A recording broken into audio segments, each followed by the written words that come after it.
하나님의 말씀은 사도행전 5장 1절부터 11절까지 한 절씩 교독하십니다. 아나니아라 하는 사람이 그의 아내 삽비라와 더불어 소유를 팔아 그 값에서 얼마를 감춤해 그 아내도 알더라. 얼마만 가져다가 사도들의 발 앞에 두니 베드로가 이르되 아나니아야 어찌하여 사탄이 내 마음에 가득하여 내가 성령을 속이고 땅값 얼마를 감추었느냐. 땅이 그대로 있을 때에는 내 땅이 아니며 한 후에도 내 마음대로 할 수가 없더냐. 어찌하여 이 일을 내 마음에 두었느냐. 사람에게 거짓말한 것이 아니요 하나님께로다. 아나니아가 이 말을 듣고 엎드러져 혼이 떠나니 이 일을 듣는 사람이 다 크게 두려워하더라. 젊은 사람들이 일어나 시신을 사서 메고 나가 장사하니라. 3시간쯤 지나 그의 아내가 그 일어난 일을 알지 못하고 들어오니 베드로가 이르되 그 땅 한 값이 이것뿐이냐. 내게 말하라 하니 이르되 예 이것뿐이라 하더라. 베드로가 이르되 너희가 어찌 함께 꾀하여 주의 영을 시험하려 하느냐. 보라 내 남편을 장사하고 오는 사람들의 발이 문 앞에 이르렀으니 또 너를 메어 내가리라 하니 곧 그가 베드로의 발 앞에 엎드려져 혼이 떠나는지라. 젊은 사람들이 들어와 죽은 것을 보고 메어다가 그의 남편 곁에 장사하니 함께 읽습니다. 온 교회와 이 일을 듣는 사람들이 다 크게 두려워하니라. 아멘. 교회가 포기할 수 없는 3가지 순결한 영역 중에서 지난주까지는 진리에 있어서의 순결에 대해서 말씀을 드렸고 오늘부터는 죄로부터의 순결에 대해서, 다른 말로 하면 윤리적 순결에 대해서 말씀을 드리려고 합니다. 우리 기독교 신자들은 특히 이제 우리나라의 경우는 윤리라는 말을 들으면은 얼핏 거부감이 들기가 쉬워요. 일반 학교에서 배웠던 윤리, 도덕 이런 과목들이 생각이 나면서, 그러나 이제 제가 여기서 윤리라는 말을 쓸 때는 일반 세상에서 말하는 윤리, 도덕 그것을 말하는 것이 아니라 기독교적 윤리를 가리키는 것입니다. 다른 말로 하면 성경에 따른 윤리, 하나님의 말씀에 따라 죄를 멀리하는 윤리, 그러한 삶을 가리키는 것이죠. 오늘과 다음 주 2번에 걸쳐서 제가 다루고자 하는 이 윤리적 순결에 대해서 제가 우리 교회 홈페이지에 간략하게 이렇게 요약을 해놓았습니다. 둘째는 윤리적 순결로서 죄로부터 분리된 성결한 삶입니다. 거룩이라는 단어가 전반적으로 무시되는 이 시대에 우리 교회는, 우리 천우교회는 성도 각 개인과 온 교회가 하나님의 깨끗한 친백성이 되는 것을 목표로 합니다. 이를 위해선 현 시대의 교회에 만연해 있는 바 믿음과 행함의 이원론적 분리를 극복하고자 하는 지난한 노력이 요구될 것이며 십자가와 자기 부인 또한 피할 수 없는 길일 것입니다. 이렇게 요약을 해놓았습니다. 오늘 우리가 지금 사도행전 5장의 말씀을 읽었는데요. 이 본문 안으로 들어가 보게 되면 하나님께서 당신의 교회를 죄로부터 순결하게 지키시기 위해서 예루살렘 교회에 강력하게 개입하고 계시는 것을 우리가 관찰해 볼 수가 있습니다. 이 본문의 내용은 여러분이 대부분 아시는 것이니까 간단하게만 설명을 드리겠습니다. 앞에 4장 32절에 보시게 되면 초대교회에서 재산을 공유하는 그러한 일이 있었어요. 4장 32절에 믿는 무리가 한 마음과 한 뜻이 되어 모든 물건을 서로 통용하고 자기 재물을 조금이라도 자기 것이라 하는 이가 하나도 없더라. 이렇게 이제 큰 은혜를 받아서 이런 일이 생겼는데 이것은 이제 모든 교회에서 다 똑같이 그 이후로도 진행된 것은 아닙니다. 에베소 교회, 고린도 교회 이런 기록들 속에서 계속해서 이런 일이 지속이 되었다는 기록은 얼른 발견되지는 않아요. 그러나 34절에 보시게 되면 그 중에 가난한 사람이 없으니 이는 밭과 집 있는 자는 팔아 그 판 것의 값을 가져다가 사도들의 발 앞에 두매 그들이 각 사람의 필요를 따라 나누어 줌이라.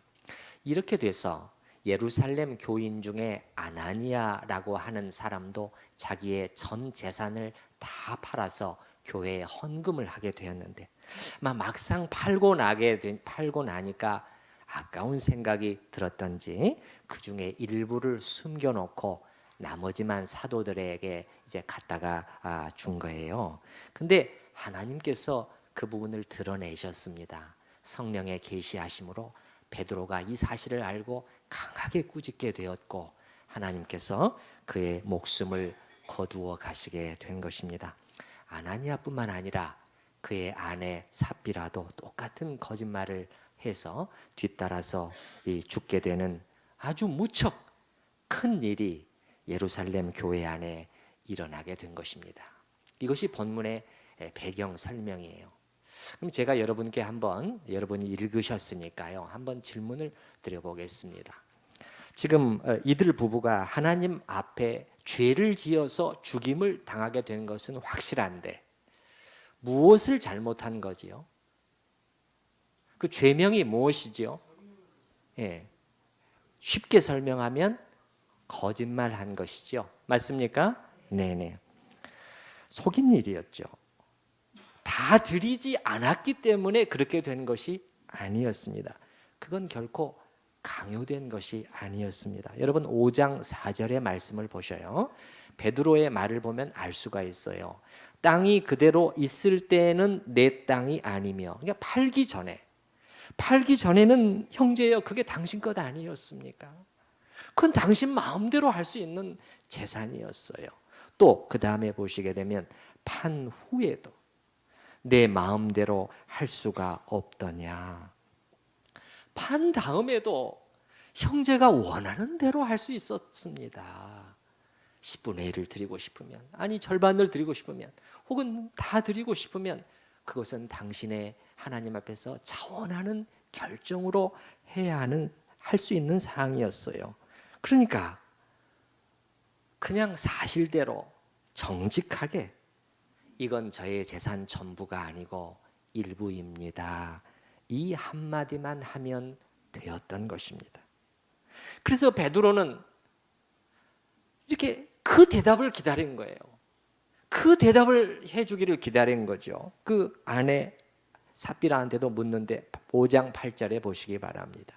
5장 8절에 베드로가 이르되 그 땅 판값이 이것뿐입니까? 사실대로 정직하게 말해달라는 거예요. 그런데 이들 부부는 함께 상의하고 똑같이 거짓말을 한 것이었고 하나님께서는 이 일을 작게 여기지 않으셨던 것 같습니다.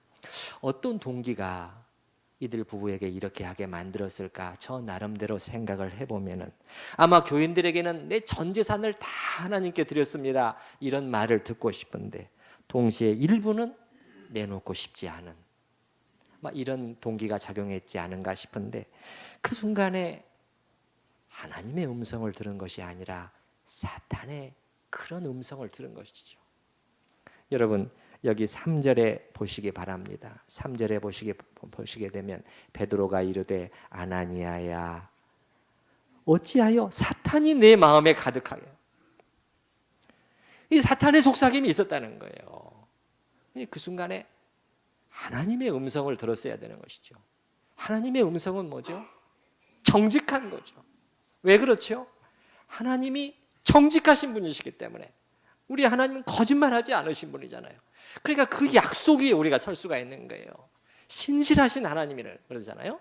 미쁘신 하나님, 그런 하나님이잖아요. 말씀하시면 절대 어기지 않으시는 분이 하나님이신데, 근데 그 하나님의 음성을 들은 것이 아니라 사탄의 음성을 들은 것이죠. 사탄이 누굽니까? 성경은 거짓의 아비다. 처음부터 거짓말한 자다. 처음부터 거짓말했죠. 아담과 하와에게 먹지 말라고 하셨다고? 아니야, 괜찮아, 안 죽어, 더 좋게 돼. 그 거짓의 아비의 음성, 그걸 들은 거죠. 그리고 그대로 행해버리게 된 것이죠. 그런데 사실 이 일을 자세히 보게 되면은 그렇게 대단한 거짓말은 사실 아니었어요. 엄청난 거짓말까지는 아니었습니다. 그런데 그 결과는 이렇게 무섭게 오게 됐어요. 하나님께서 왜 이렇게 하셨는가 하는 것을 우리가 알아야 된다는 것입니다. 자, 그걸 뭘 보면 알 수가 있느냐?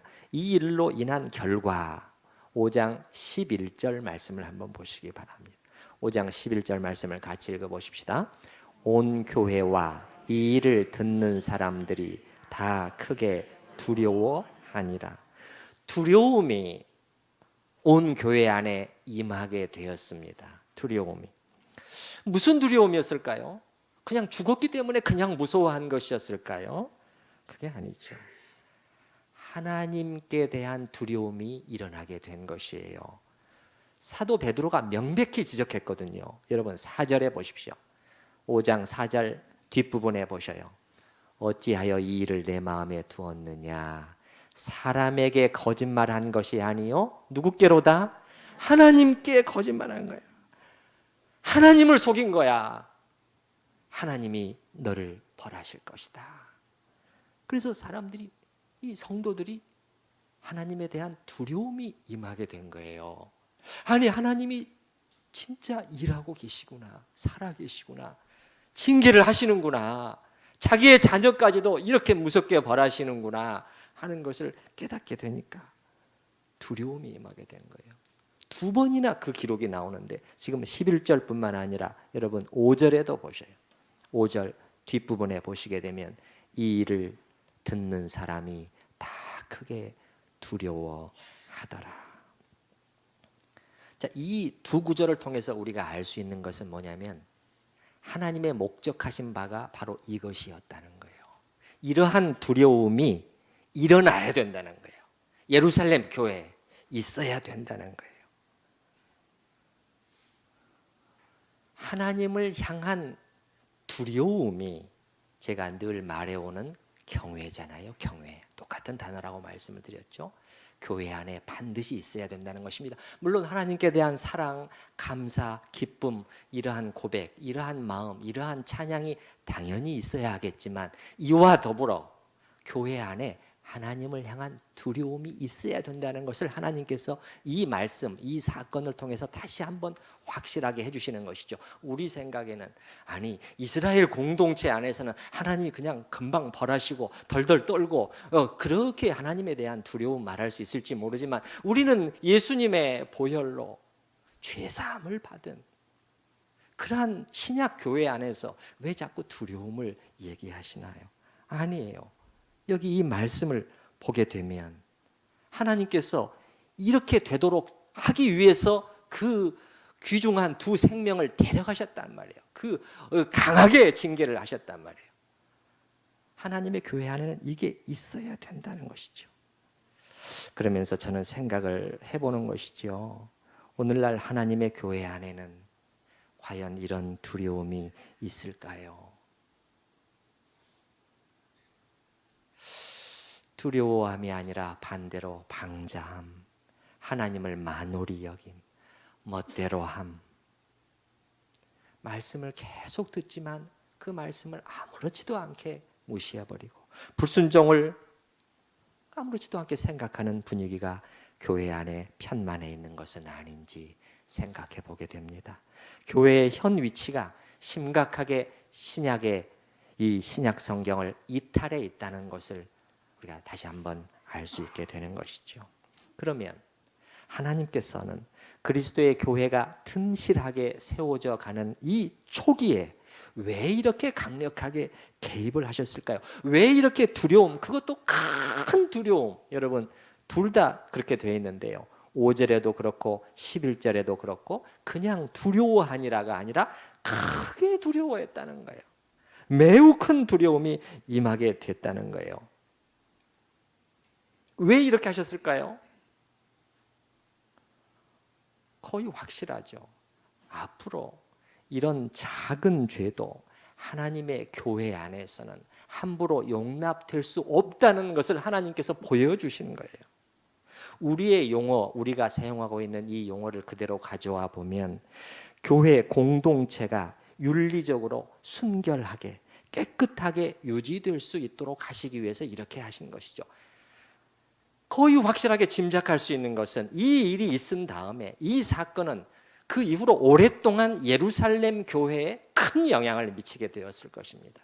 이미 수천 명의 교인들이었는데 성도들의 마음속에는 이 사건이 각인되었을 것이에요. 결코 함부로 하면 안 되겠구나. 이건 사람을 속여서 될 수 있는 줄 알았는데 이거 큰일 나겠구나. 하나님께는 이게 중요했다는 것입니다. 이게 중요했다는 거예요. 한 부부의 목숨을 빼앗아야 할 정도로 교회가 그 삶과 그 성결에 있어서 분명해야 된다는 것을 하나님께서 이 사건을 통해서 보여주시는 것이죠. 왜 그렇죠, 여러분? 왜 교회가 이렇게 깨끗하게 지켜져야 되는 것이죠? 잘 아시겠지만은 교회는 그리스도의 몸이잖아요. 맞습니까? 네, 그리스도께서 머리시고 우리는 몸이란 말이에요. 하나가 되었단 말이에요. 분리될 수가 없다고 성경은 말하고 있거든요. 머리는 깨끗하고 거룩한데 온몸은 다 더럽혀져 있다면 그게 말이 되느냐는 거예요. 하나님은 그것 안 된다는 거예요. 안 된다는 거예요. 또한 교회는 거룩하신 성령께서 친히 내주에 계시고 떠나지 않는 곳이 교회라고 말씀을 드렸죠. 성령께서 계시기 때문에 교회가 성전이 된다고 말씀드렸죠. 이제는 건물이 아니라고 말씀드렸습니다. 구약에서는 건물 안에 장소 안에 내주하셨지만 이제는 사람들, 이 그리스도인들의 연합, 함께하는 공동체인 이 교회, 그게 성전이라는 거예요. 왜? 성령님이 머물러 계시는 거예요. 집으로 삼고 계시는 곳이라는 거예요. 집으로. 그래서 사도 베드로도 이 점을 분명히 하는데, 교회 안에 지금 성령님이 계시는데 네가 성령을 속이다니, 이렇게 나온 거예요. 여러분 보셔요. 거기에 3절 말씀을 보시기 바랍니다. 3절, 베드로가 이르되 아나니아야 어찌하여 사탄이 내 마음에 가득하여 내가 누구를 속이고? 성령님이 여기 계시는데 너 성령님 속인 거 아니냐. 또 9절에도 보세요. 9절에도 베드로가 이르되 너희가 어찌 함께 교하여 주의 영을 시험하려 하느냐. 주님이 계신 것을 적당히 외면하고 될 줄로 알았느냐. 그렇게 말하는 것이죠. 사도 바울도 그렇기 때문에 고린도 전서 3장에서 엄중히 경고를 던지고 있는 것이죠. 누구든지 하나님의 성전을 더럽히면 하나님이 그 사람을 멸하시리라. 신약의 말씀입니다, 여러분. 신약의 말씀이에요. 하나님의 성전은 거룩하니 너희도 그러하니라. 그러니까 이 성결한 삶의 부분이 가볍게 여기고 대충 해도 될 부분이 아니라는 것입니다. 그럼 누가 순결해야 되느냐? 누가 거룩해야 되느냐? 우리 천우교회가 거룩하게 지켜지기 위해서는 누가 거룩해야 될까요? 목사와 교역자 몇 명이 거룩한 삶을 유지하면 우리 천우교회가 거룩한 교회일까요? 아니잖아요. 제가 말씀드렸죠. 우리 한 지체 한 지체가 다 모여서 비로소 천우교회가 되는 것이기 때문에 우리 각자가 깨끗해지지 않으면 천우교회는 절대 깨끗한 교회가 될 수 없다고 말씀을 드렸죠. 그래서 하나님께서는 이 부분 작게 여기시지 않는다는 거예요. 진리에 있어서의 순결처럼 죄로부터 분리되는 성결한 삶도 우리가 영광스러운 교회라는 그 성경에서 말씀하시는 하나님이 그리고 계시는 그 교회의 형상, 그 모습을 이루기 위해서는 결코 포기할 수 없는 영역이라는 것입니다. 그렇기 때문에 성경은요, 그럼 어느 정도의 성결을 우리에게 요구하느냐 하면은 사실은 이게 부담스러워요. 부담스럽습니다. 이 죄로부터 분리되는 그 성결한 삶의 수준이 매우 높아요. 여러분, 이 말씀을 드리기에 앞서서 저는 한 가지 분명히 해둘 게 있어요. 제가 이런 말씀을 드리는 것은 우리 성도님들 기죽게 하려는 것이거나 그런 게 아닙니다. 여러분 중에 죄의 문제에 있어서 어느 한 분도 제가 비난하거나 정죄할 자격이 없는 자라는 것을 저는 잘 알고 있습니다. 저 자신이 참으로 실수가 많은 사람이고 참 고질적인 약점을 지니고 살아가는 사람이에요. 그렇기 때문에 제가 어떻게 여러분을 정죄하려 들겠어요? 그런 것은 아니라는 것을 제가 분명히 말씀드리고, 그러나 하나님의 말씀이 우리에게 분명히 말씀하시므로 저는 그것은 정직하게 전해야 됩니다. 그것이 저의 책임이거든요. 하나님의 말씀은 어느 정도 수준을 요구하느냐? 성경을 읽어보면 거의 정확한데, 빠져나갈 수 없을 정도로 정확한데 흠이 없을 정도를 요구하신다는 거예요. 흠이 없을 정도. 계속해서 성경에 같은 표현이 나오는데, 예를 들어서 찾아보실 필요는 없고 제가 읽어드려 볼게요. 데살로니가전서 3장에 보면 너희 마음을 굳건하게 하시고 우리 주 예수께서 그의 모든 성도와 함께 강림하실 때, 예수님 오실 때 그렇게 준비되어 있어요. 하나님 우리 아버지 앞에서 거룩함에 흠이 없게 하시기를 원하노라. 그럼 흠이 없다는 것은 어느 정도입니까? 책 잡을 것이 없을 정도라는 거예요.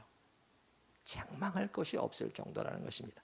그 앞에 데살로니가전서 5장에도 또 이렇게 나옵니다. 평강의 하나님이 친히 너희를 온전히 완전히 거룩하게 하시고 또 너희의 온 영과 혼과 몸이, 우리 전체가 남김없이 우리 주 예수 그리스도께서 강림하실 때 흠없게 보존되기를 원하노라. 이것이 예수님 오심에 대한 우리의 준비라는 거예요.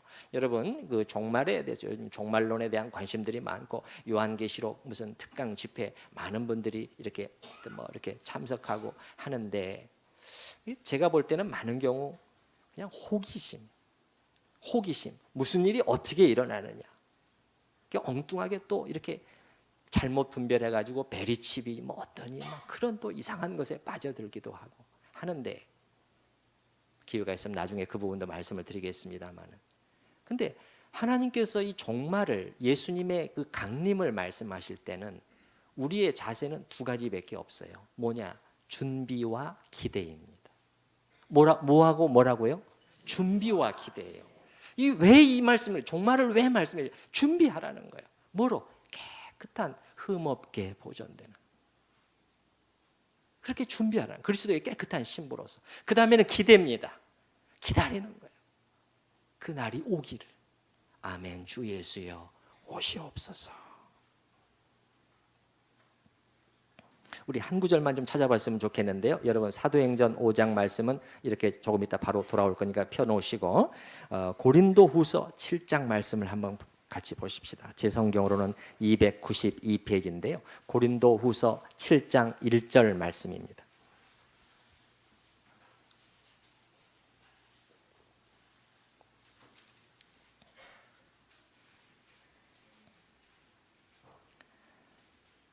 (7장 1절) 말씀 우리 같이 한번 읽어보십시다. 그런즉 사랑하는 자들아, 이 약속을 가진 우리는 하나님을 두려워하는 가운데서 거룩함을 온전히 이루어 육과 영의 온갖 더러운 것에서 자신을 깨끗하게 하자. 방금 두 말씀은 하나님께서 너희를 그렇게 거룩하게 지키기를 원한다, 그렇게 말했지만, 여기는 하나님이 그렇게 원하심으로 우리가 이렇게 하자, 이렇게 말하고 있는데, 이 말씀을 읽어보면 저는 도무지 빠져나갈 구석이 없어요. 어떻게 그냥 적절히 변명하고 둘러대면서 그냥 이 정도면 되지 않습니까?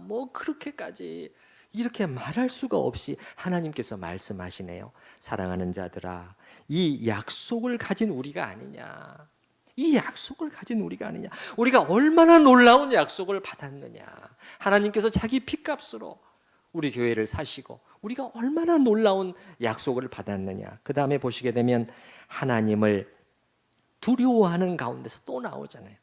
신약에서도 두려움이 여전히 있어야 된다는 거예요. 두려워하는 가운데서 거룩함을 온전히 이루어, 이게 완전입니다. perfect. 그 다음에 육과 영의 온갖 더러운 것에서 자신을 깨끗하게 하자. 영뿐만 아니라 육도, 그러니까는 몸으로 사는 실제 삶에 있어서도 더러움을 제거하고 깨끗하게 하자 이렇게 말하고 있는. 제가 조금 전에도 말씀드렸습니다마는 정죄하려고 말씀을 드리는 것이 아니라 저는 이것이 사랑이라고 생각을 해요. 그렇게 말씀드리는 것이 여러분 7장 1절 방금 시작이 어떻게 시작이 됩니까? 그런즉 사랑하는 형제자매들이요. 사랑하는 형제자매들이요. 나는 사랑하기 때문에 여러분에게 이 권면을 합니다. 이게 하나님의 뜻이요. 이게 하나님의 마음입니다. 여러분을 부르신 목적입니다. 그렇게 말씀을 하시는 것이죠. 세 가지 영역의 순결 중에서 이 두 번째 윤리적인 순결, 죄로부터의 이 분리된 성결한 삶의 측면이 특히 중요한 이유는 불신자들, 예수 안 믿는 교회 밖의 사람들에게 미치는 영향이 크기 때문에 그렇습니다. 크기 때문에 예수 모르는 사람들은요, 진리에 있어서의 순결 그런 것 잘 알지도 못하고 관심도 없어요.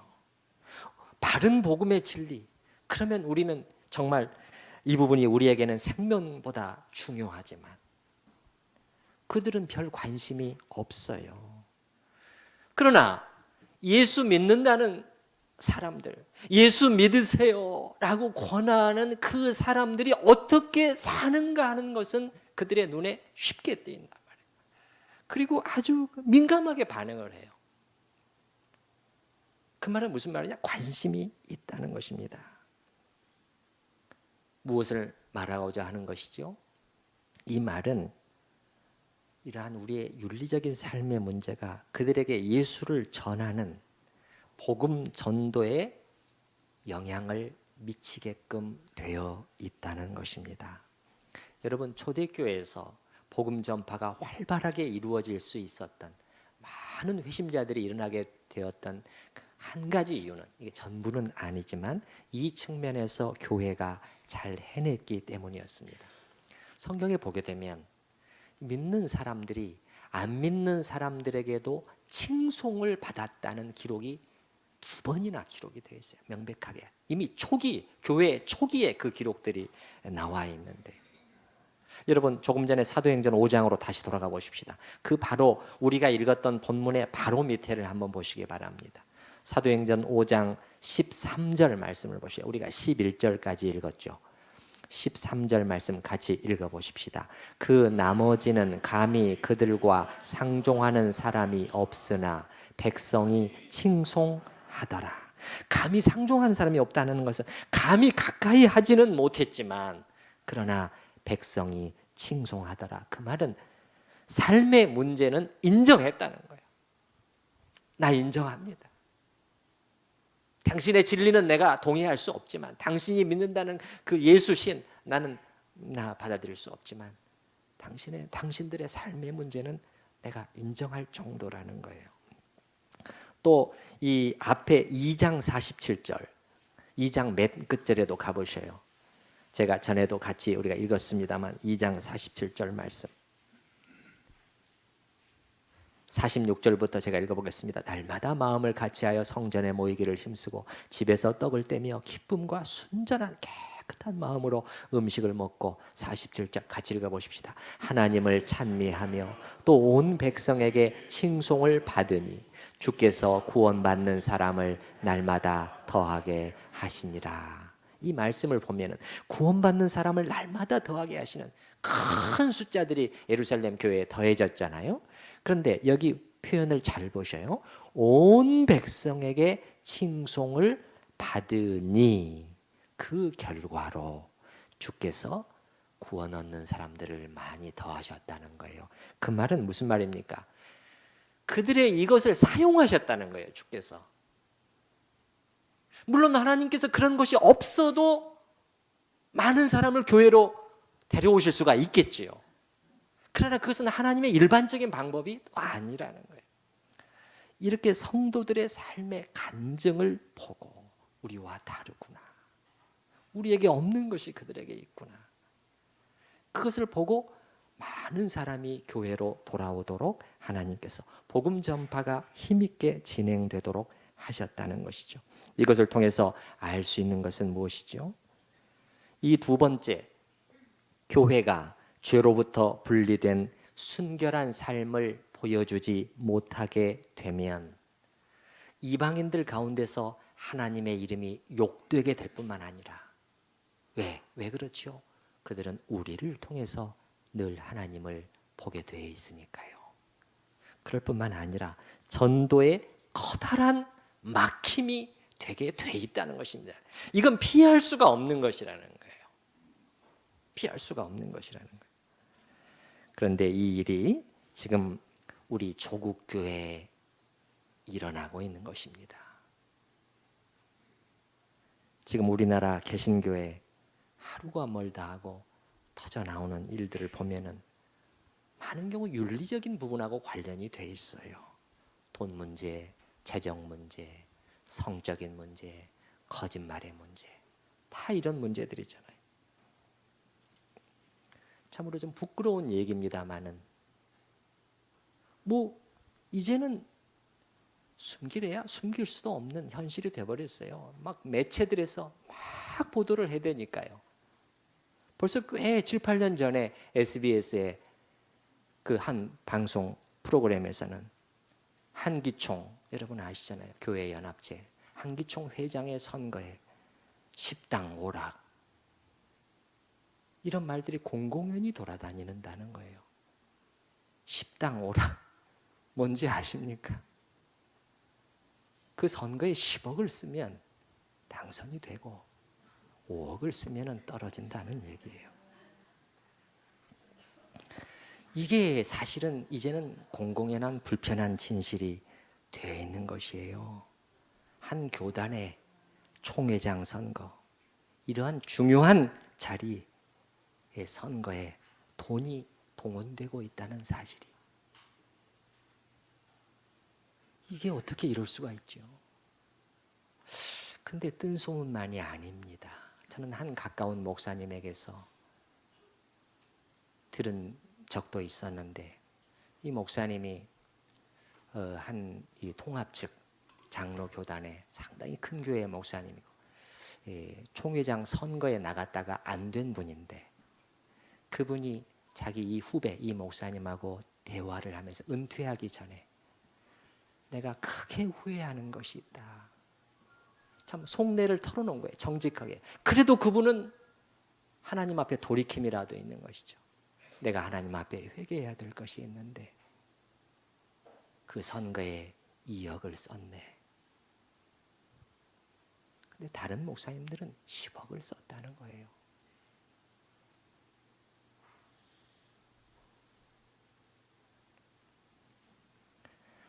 이런 얘기들이 공공연히 돌아다니고, 어떤 목사님은 이렇게 거액을 또 교회 돈으로 썼는데 안 되다 보니까 그 교회가 어려움에 처하게 됐습니다. 이런 얘기들이 이게 우리의 현실이라는 거예요. 성 문제만 해도 그렇지 않습니까? 성 문제만 해도 제가 최근 한 1년 사이에 들은 것만 해도 그 얼마나 많은 커다란 사건들이 연이어서 터져 나오는지, 무슨 청소년 사역을 하면서 대단한 인기를 끌었던 한 젊은 목사가 거기 청소년 그 고등학생에게, 또 캄보디아의 선교 사역을 하는 아주 영향력 있고 많이 알려진 선교사님이 그 선교를 도우러 갔던 한 한국인 자매에게, 또 한 대형 교회 그 귀신론으로 그 이단이라는 말도 듣는 한 교회의 담임 목사님, 총체적이에요. 이 교인들, 여러 여자 교인들 성 문제, 세습 문제, 또 교회 재정 문제, 이런 것들이 나오는데 제가 이걸 어떻게 알았겠습니까? 일반 방송에서 계속 보도를 해야 된다니까요. 공중파 방송에서. 이런 문제만 터지면은 이 언론 매체들은 너무너무 좋아하는 거예요. 왜 계속 보도를 하겠습니까, 여러분? 사람들이 본다는 거예요. 사람들이 채널을 돌려버리면 그 프로그램을 더 이상 안 만들겠죠. 근데 그 프로그램을 내보내면 관심 있게 다들 보더라는 거예요. TV를 보면서. 그 이들이 보면서 그런 프로그램, 방송을 보면서 무엇을 생각하고 무엇을 느끼겠습니까? 그리고 나중에 그 다음날 그들이 예수 믿으세요 라고 전도지를 받았을 때 말은 하지는 않겠지만 그들의 마음속에 무슨 생각이 들겠습니까?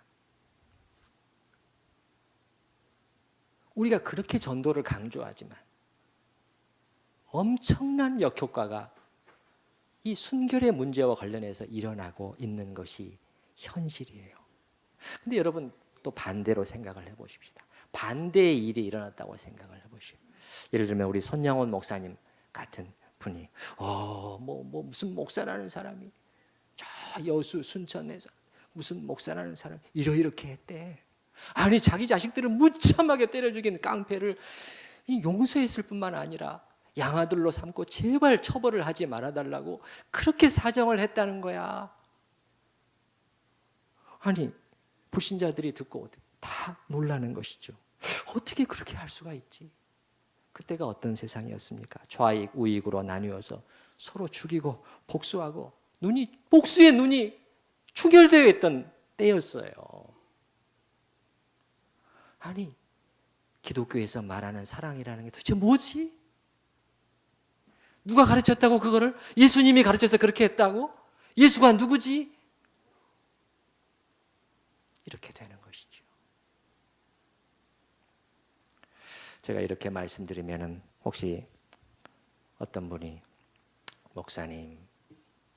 목사님들부터 정신을 차려야 되지 않겠습니까? 하면은 제가 전혀 사실 할 말이 없습니다. 저는 정말 이 일을 제기하고 싶은 생각이 전혀 없어요. 그렇기 때문에 저는 이 나라의 교회를 위해서 기도할 때는 정말 개인적으로 기도하든지 또 우리 교회적으로 금요기도에서도 마찬가지고 숨기지 않습니다. 주님, 우리 목회자들 하나님 앞에 지금 변화되지 않으면 한국교회 안 됩니다.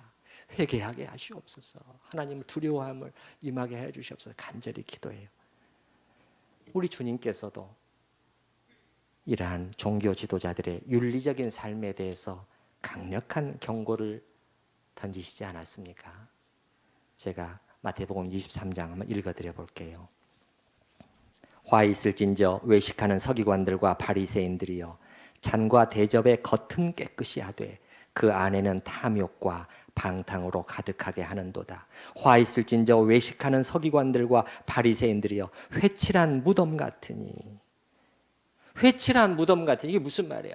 겉은 하얗게 발라져 깨끗하고 아름다운데 속에는 사람의 뼈와 더러운 것들이 가득하다는 거예요. 그게 너희 상태라는 거예요. 회칠한 무덤 같으니 겉으로는 아름답게 보이나 입으로는 이 자리에 서서는 모든 거룩한 말을 다 뱉어내면서 그러나 그 안에는 죽은 사람의 뼈와 모든 더러운 것이 가득하도다. 겉으로는 사람에게 옳게 보이되 안으로는 외식과 불법이 가득하도다. 주님이 보고 계십니다. 우리 주님 이거 가장 견디지 못하셔 했던 부분이 주상같이 꾸짖으셨죠. 받아들였습니까?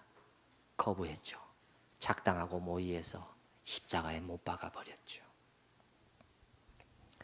우리 목회자들의 이런 현실을 충분히 인정하면서 동시에 우리 평신도들의 삶의 현주소는 또 어떠한가도 같이 봐야 되겠습니다. 우리 한국교회, 개신교회 교인들, 예루살렘 교인들처럼 온 백성에게 칭송을 받더라. 그렇게 되어 있나요? 성경 말씀처럼 흠도 없을 정도로 책 잡힐 것이 없을 정도로 그렇게 살려고 노력하고 있나요? 지난번에 제가 한번 예를 들어드렸습니다마는 오래전에 등기소에 근무했던 한 자매 급행료 받아가지고 맛있는 점심 저 못 먹겠습니다. 저 못 먹겠습니다. 신앙생활 얼마 하지 않은 자매인데도 이건 하나님 앞에 정직하지 못한 돈이잖아요. 그렇게 하는 크리스찬들이 얼마나 될까요? 직장 상사가 아래 직원들을 볼 때 저 사람 교회 다닌다고? 저 사람 기독교인이다? 그러면은 다른 건 몰라도 적어도 정직은 하겠구만. 믿을 수는 있겠지. 돈 문제에 있어서, 재정 문제에 있어서. 그렇게 할 수 있을까요? 사실은 반대쪽이라는 말을 많이 듣곤 해요. 전혀 기대를 하지 않는다는 것입니다. 어떻게 해서 순결해야 할 그리스도의 교회가 이렇게 무너지고 있는가? 저는 그렇게 생각하는 거죠. 우리가 정말 신경을 써야 할 부분을 소홀히 해온 것입니다. 하나님의 말씀은 분명하게 하나님이 이거 중요하게 생각하신다. 예루살렘 교회 사도행전 초두서부터 하나님이 이 부분은 작게 여기시지 않는다는 걸 보여주시고 계속해서 말씀 속에서 거룩하고 순결한 성도의 삶을 강조해 오셨는데, 우리 교회는, 특히 우리 한국교회는 이 부분은 별로 관심도 없고 가르치지도 않고 가르쳐도 성도들이 싫어하고, 그리고 어떻게 했어요? 전도라는 이름으로 교회 사이즈 키우는 것에만 골몰해 왔어요. 좀 더 정직할 필요가 있어요. 정말 주님의 나라를 확장하는 것이 목표였느냐? 우리 교회 사이즈 키우는 것이 목표였느냐? 그렇게 사이즈 좀 커지면은 이걸 부흥이라고. 부흥했습니다. 아, 목사님 교회 부흥했군요. 아유, 참 잘 됐네요. 뭐가 부흥한 거죠?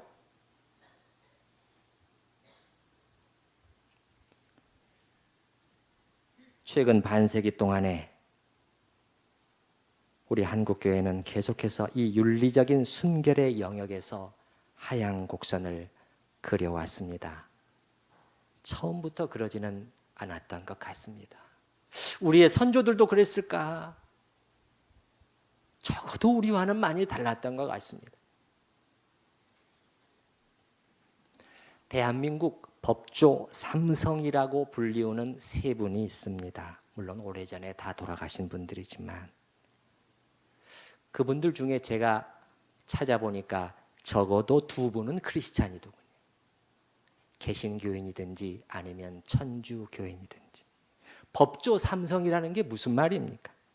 지금까지도 존경받는 세 명의 성자와도 같은 법조인들이라는 거예요. 법조계의 양심이었다는 거죠. 법조인들이 본받고 따라야 할 사람들이라는 거죠. 제가 그분들의 청렴결백한 삶과 행적을 읽어보게 되면 정말 고개가 절로 숙여지더군요. 그 중에 한 분은 천주교인인데 장면 총리가 사도법관이다 이렇게 불러. 사도법관. 그게 무슨 말이죠? 그리스도의 사도와도 같은 판사라는 거예요. 사도와도 같은 판사. 예수 냄새 많이 풍겼다. 판사였다는 거예요. 특히 사형수들을 위해서 자기가 사형 판결을 내려놓고도 찾아가서 그들에게 전도했다고 많이 알려지죠.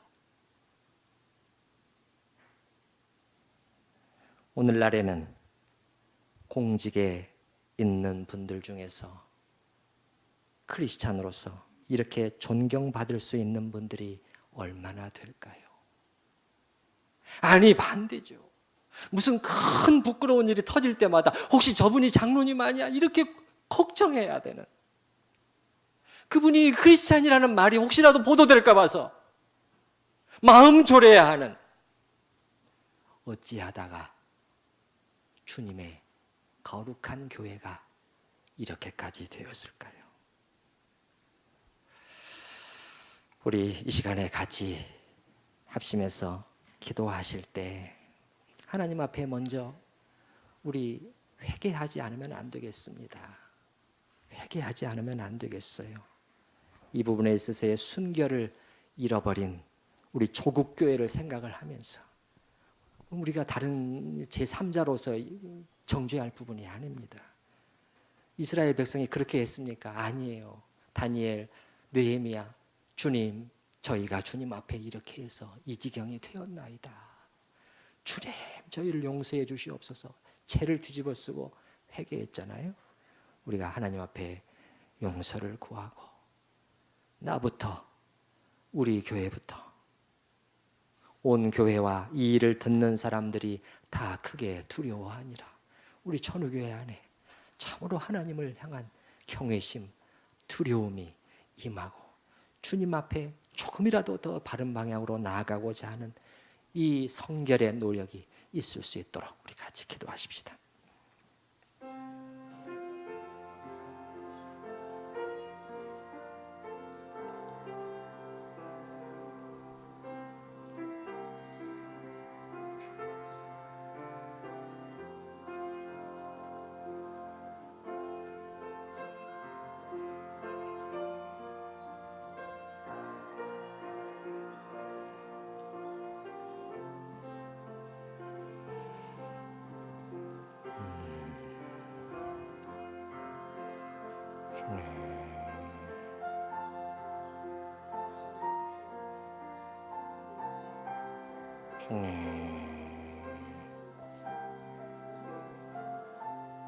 주님,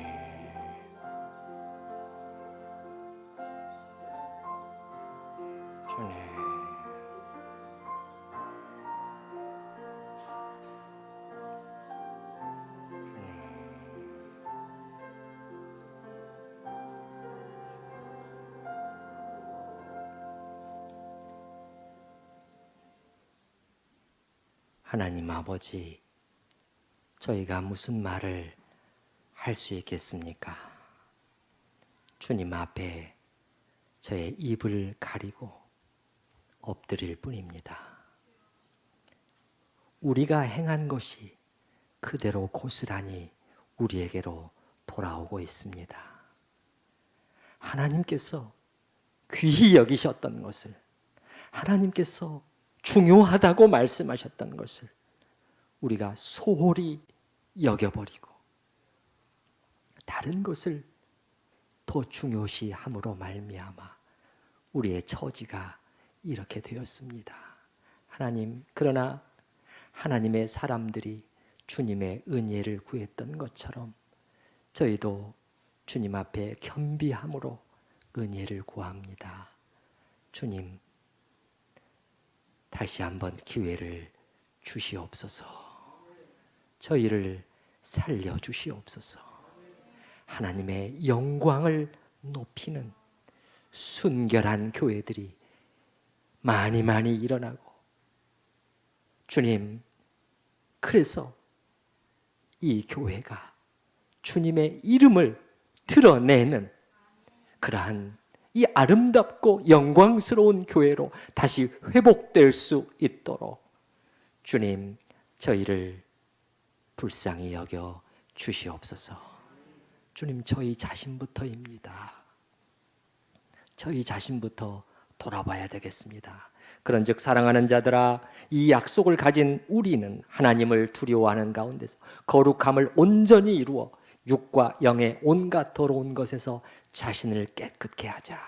이 말씀이 이론으로 머리로 스쳐 지나가 버리고 실제의 삶에서는 아무런 무게를 주지 못하는, 실제의 결정 속에서는 아무런 영향을 발휘하지 못하는 그런 저희가 되지 않게 하여 주시고, 이것이 저희의 교만이 아닌가요? 주님, 겸비함으로 주님의 말씀을 무겁게 받아들이는 저희 자신, 또한 우리 천우 교회가 될 수 있도록 주님의 진정한 은혜를 부어 주시옵소서. 예수님의 이름으로 기도드립니다. 아멘.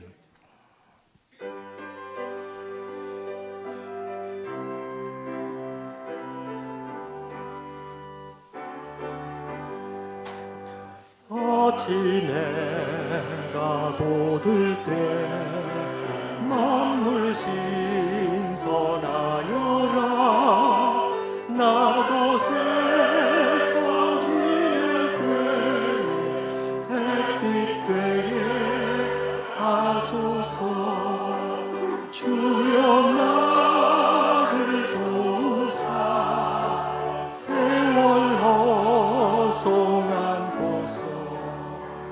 어두운 세상 지낼 때 햇빛 되게 하소서. 새로는 광음을 보람있게 보내고 주의 일을 행하게 햇빛 되게 하소서. 주여 나를 도우사 세월 허송한 곳서 어두운 세상 지낼 때 햇빛 되게 하소서. 한 번 가면 안 오는 아름광음 지날 때 귀한 시간 바쳐서 햇빛 되게 하소서. 주여 나를 도우사 세월 허송한 곳서 어두운 세상 지낼 때 햇빛 되게 하소서. 밤낮 주를 위하여 몸과 마음을 드리고 주의 사랑 나타내 햇빛 되게 하소서. 주여 나를 도우사 세월 허송한 곳서 어두운 세상 지낼 때 햇빛 되게 하소서.